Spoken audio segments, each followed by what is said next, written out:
Today marks the beginning of a special year for aviation enthusiasts. It's the year-long run-up to the centennial flight.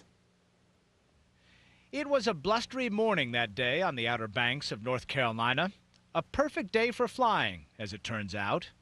Orville and Wilbur, the original Wright stuff, slipped the Surly Bonds under power in a quartet of brief flights. The dream was suddenly a reality.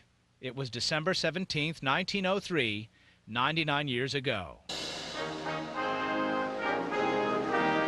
To mark the moment and to begin a year-long centennial celebration, the aviation and space cognoscenti gathered at the Smithsonian's Air and Space Museum, yes, that's actor and aviator John Travolta, to remember the Wrights and all those who stood upon their shoulders.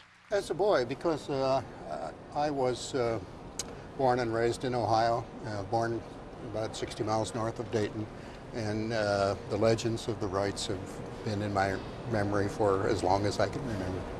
Fellow Ohioan and fellow aerospace pioneer Neil Armstrong was here, a rare appearance in the media limelight. The spacecraft that took him to the moon sits in the shadow of the Wright flyer. Impressive bookends for the museum's Milestones of Flight gallery.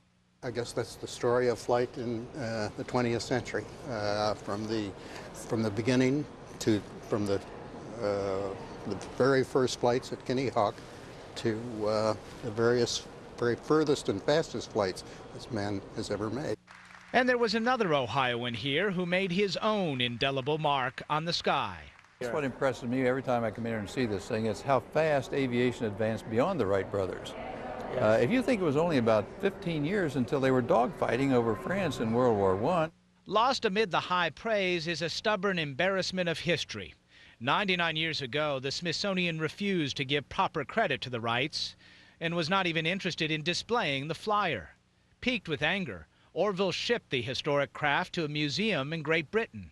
The Smithsonian did not see the error of its ways and bring the flyer home until 1948. I think Uncle Orv overall just wanted to be recognized for what was due to them, no more, no less. And he was a very honorable man and a patriot, and he just wanted to be recognized as the first folks to have flown. So, and they did. Now millions see the flyer for what it was. It makes one wonder what might be. If we look back a century from now, we'd really be amazed at what has happened.